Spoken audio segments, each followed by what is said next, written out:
Selamat pagi, siang, sore, dan malam. Terima kasih telah bergabung dengan channel Ar-Rahman. Jangan lupa dukungannya untuk kelangsungan channel kami dengan cara like, subscribe, dan nyalakan tombol notifikasinya agar tidak ketinggalan video-video kami selanjutnya. Assalamualaikum warahmatullahi ta'ala wabarakatuh. Pada kesempatan kali ini saya ingin bercerita sekitar tahun 1992 waktu itu ya. Saya disuruh sepuh saya berangkat ke Jawa Tengah. Bukan Jawa Tengah kota ya waktu itu. Jawa Tengahnya adalah perbatasan antara Jawa Barat dan Jawa Tengah, tapi masuk daerah Jawa Tengah. Oleh sepuh saya disuruh mengantarkan surat. Saya tidak banyak bertanya waktu itu. Saya menerima suratnya dan saya siap untuk berangkat. Nah, sebelum saya berangkat, sepuh saya itu bilang ke saya, dalam perjalanan ini, katanya, kamu jangan banyak bicara dan kamu jangan banyak bertanya. Lalu saya bilang ke sepuh saya, iya, akan saya pegang amanat itu. Semampu saya bilang gitu. Karena ini tugas dari sepuh, maka disiapkan sebuah kendaraan untuk mengantar. Jadi habis subuh saya berangkat. Jadi ceritanya seperti ini. Sebelum zuhur saya sudah lewat perbatasan Jawa Barat Jawa Tengah. Sudah masuk ke perbatasan Jawa Barat Jawa Tengah. Pada saat mendekati daerah pondokan sepuh yang harus saya datangi, ada bencana di situ, ada kejadian bencana. Ada tanah longsor dan banjir waktu itu ya. Jadi kendaraan terpaksa tidak bisa terus jalan. Kalau diperkirakan sekitar 2 sampai 3 kilo lebih lah. Nah, mau nggak mau, saya harus turun dari kendaraan dan mencoba untuk mencari jalan lain. Akhirnya saya bilang ke supir untuk menunggu, saya akan kembali lagi. Sama petugas bencana waktu itu, saya harus melewati daerah perkampungan. Karena untuk masuk sudah nggak bisa. Jadi untuk buat jalan kaki aja sudah sulit. Akhirnya saya melewati jalan pintas yang lain. Lewat perkampungan. Nah, pada saat saya berjalan masuk ke daerah perkampungan, di tengah perjalanan saya kebingungan waktu itu. Karena memang baru pertama kali saya memasuki daerah perkampungan itu juga baru saya ke situ. Lalu bahasa yang mereka pakai pada saat itu adalah berbahasa Jawa ya. Karena agak kesulitan dalam mengartikan bahasa, saya terpaksa harus pilih-pilih orang untuk mencari tahu ataupun bertanya. Nah, pada saat itu saya bertanya kepada seseorang, lalu mereka bilang katanya, Yang paling dekat itu lewat sawah. Saya mengambil inisiatif, saya mengambil keputusan untuk lewat jalan sawah, lewat perkampungan, jalan sawah, jalan setapak di sawah. Pada saat saya berjalan di sawah, posisi waktu itu sudah mulai mendekati asar. Belum mendekati asar, diperkirakan sekitar setengah 3 lah, antara jam 2 lebih sampai setengah 3 waktu itu. Nah, posisinya saya dalam keadaan kebingungan, karena mau nggak mau ini saya harus bertanya lagi kepada orang, di mana pondokan itu. Karena kalau misalnya saya lihat di sawah, kalau kita jalan lewat di sawah terus, itu jarang ketemu orang. Ya, nggak ada di situ ada. Akhirnya saya mengambil inisiatif untuk ke jalan, pinggir jalan, supaya bisa saya untuk bertanya. Nah, tiba-tiba saya ngelihat bubuk petani yang biasa di sawah juga ada. Dan saya lihat ada petaninya. Timbul inisiatif saya untuk bertanya. Pada saat saya mau menghampiri petani itu di saungnya, saya melihat di depan petani itu ada banyak makanan. Banyak makanan tersedia. Saya yang tadinya mau menghampiri, mengambil inisiatif untuk berpikir sedikit, menimbang. Dalam pikiran saya, petani ini sedang istirahat. Dia mau makan. Gitu. Sedangkan tujuan saya kan saya ingin bertanya. Saya pikir ini hanya akan mengganggu. Gitu. Ya sudah, akhirnya saya membalikan badan untuk menjauh dan mencari jalan yang lain untuk tempat bertanya. Jadi pada saat saya membalikan badan untuk pergi menjauh dari saung petani itu memanggil dan bertanya, "Mau kemana, Dek?" katanya seperti itu. Saya kaget, karena dari beberapa tahapan tadi saya bertanya, itu rata-rata menggunakan bahasa Jawa. Lalu saya ajak mereka menggunakan bahasa Indonesia. Gitu. Tapi ini petani ada di tengah sawah, bertanyanya menggunakan bahasa Indonesia. Nah, saya langsung kembali badan. Saya bilang, saya mencari jalan untuk ke arah pondokan sepuh ini, saya bilang gitu.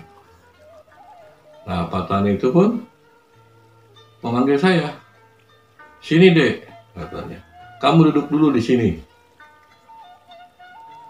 Setelah diam, saya lihat, saya hampiri.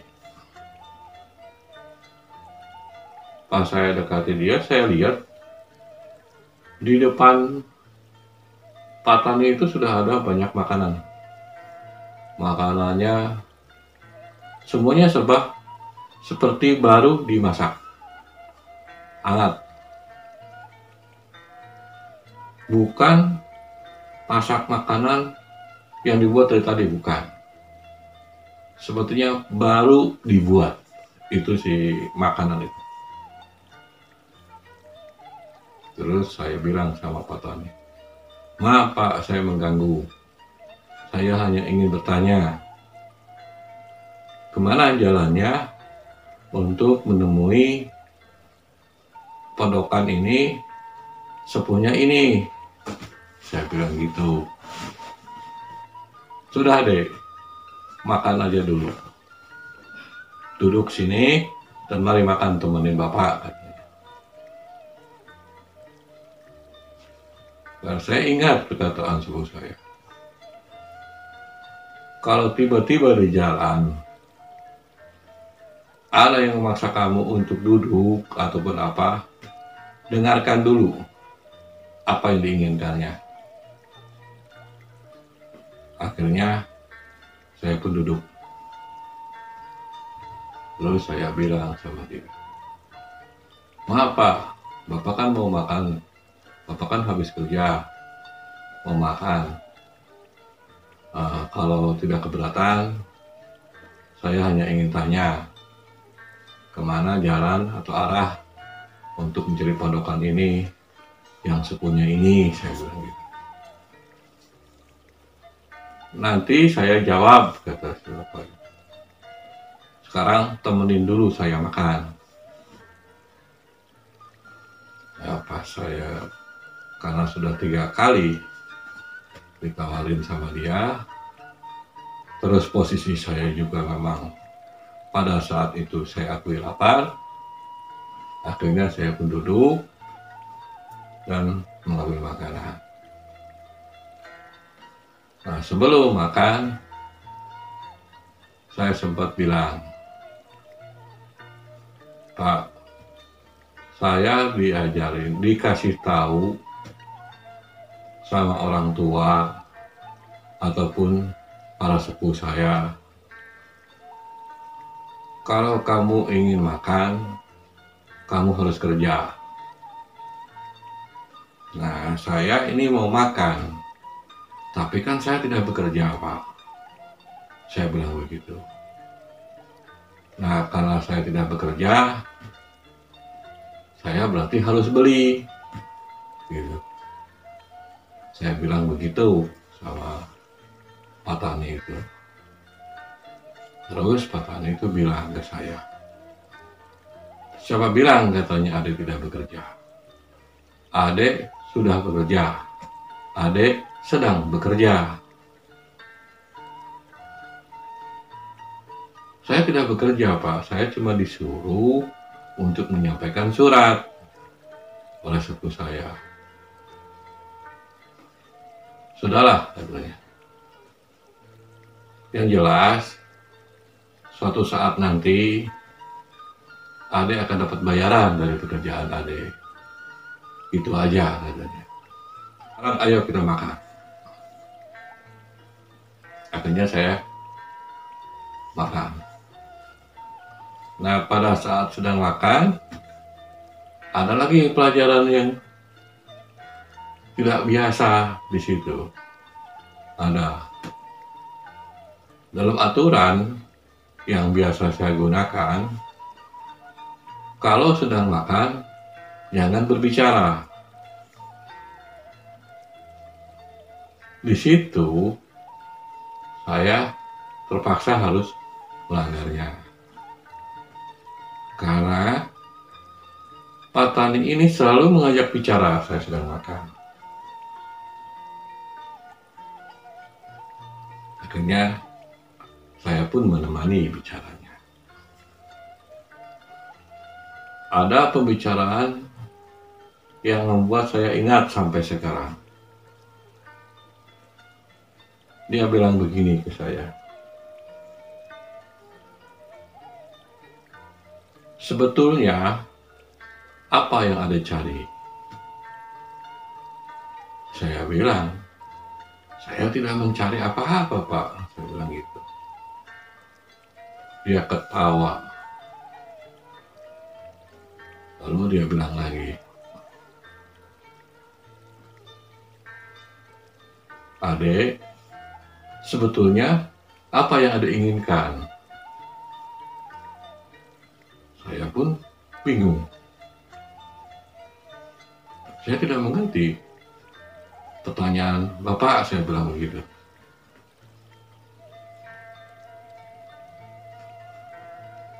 "Masih juga ada bingung?" katanya. Saya jawab, "Iya, saya masih bingung.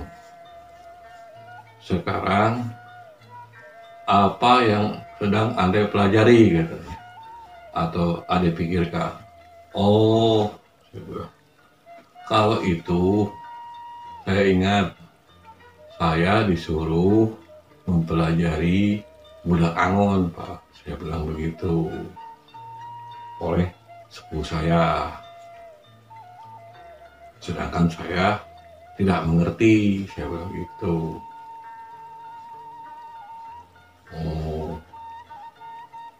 jadi maksudnya disuruh mencari dan mempelajari budak angon, begitu kata Pak Tani tadi. Iya betul Pak, betul, saya bilang saya disuruh mempelajari tentang budak angon.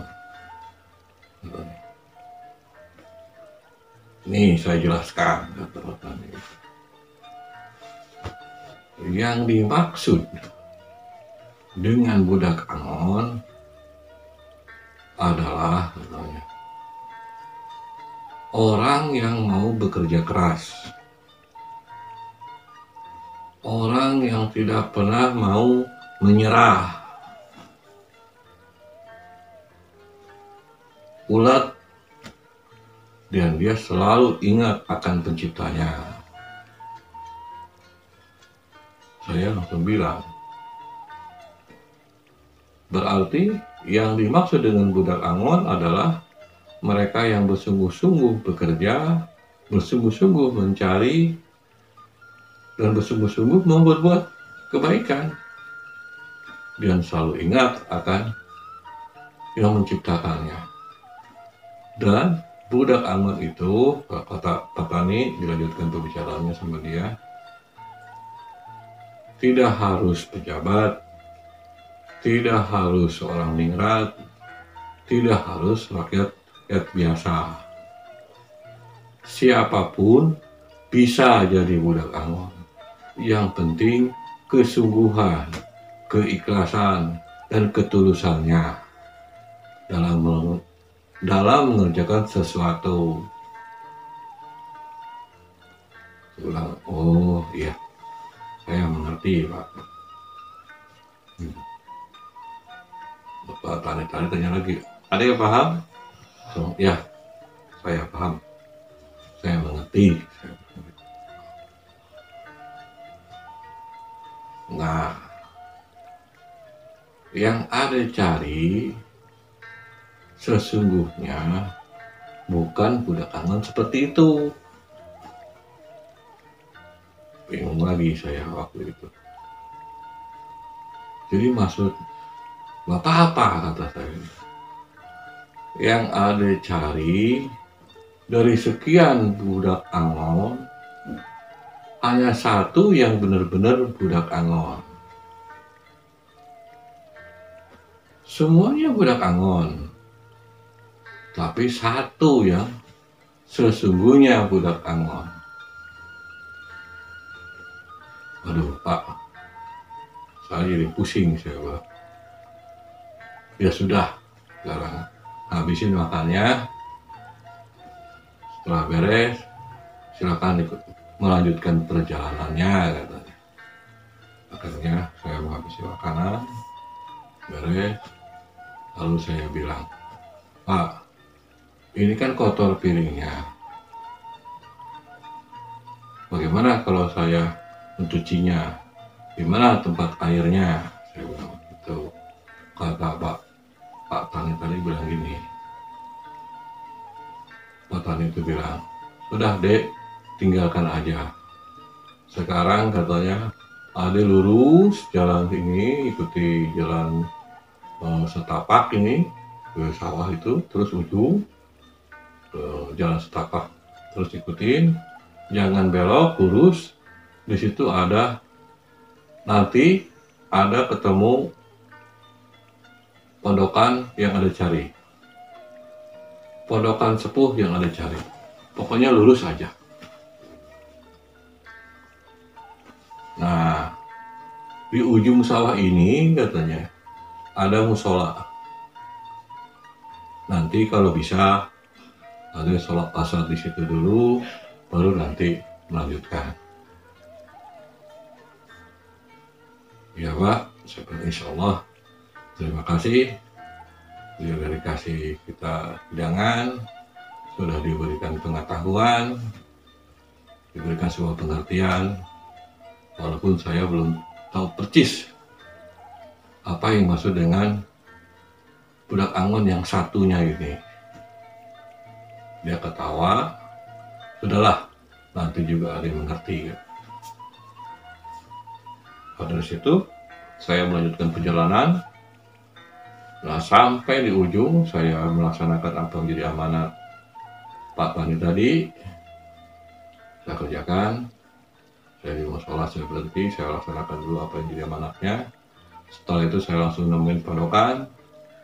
Saya menyerahkan surat dari sepuh saya ke sepuh.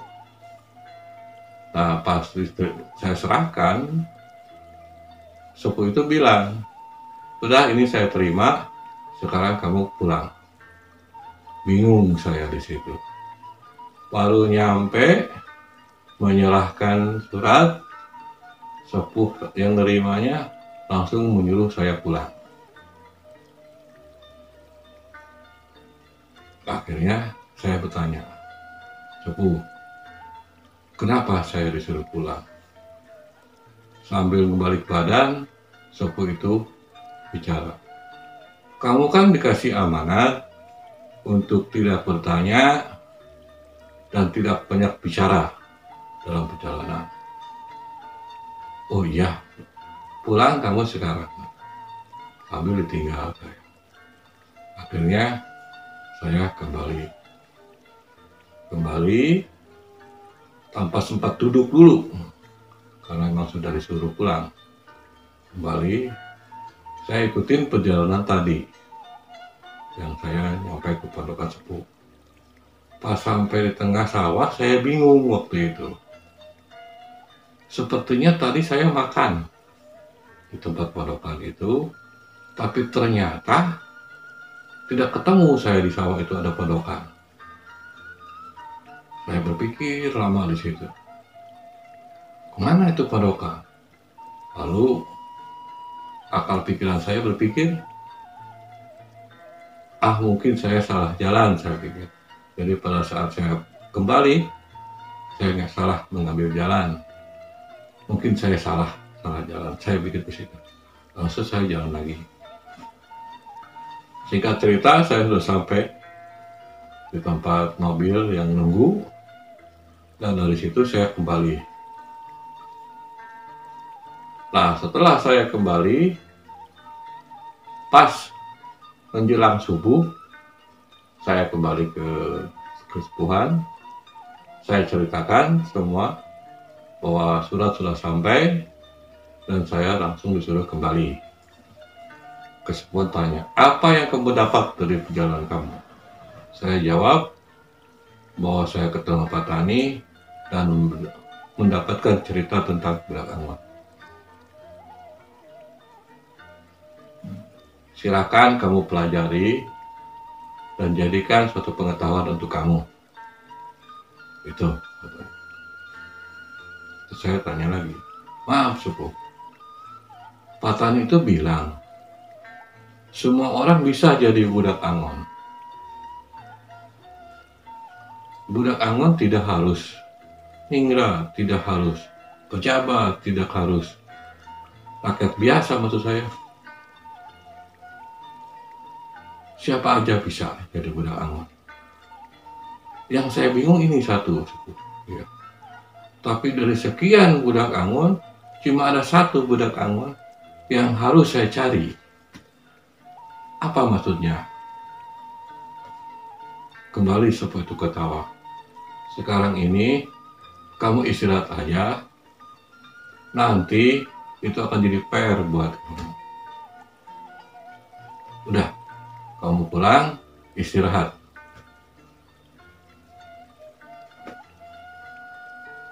Nah, dari situ saya langsung pulang. Semoga cerita ini bisa bermanfaat untuk diri saya, juga bisa bermanfaat untuk orang lain. Terima kasih banyak atas semua perhatiannya.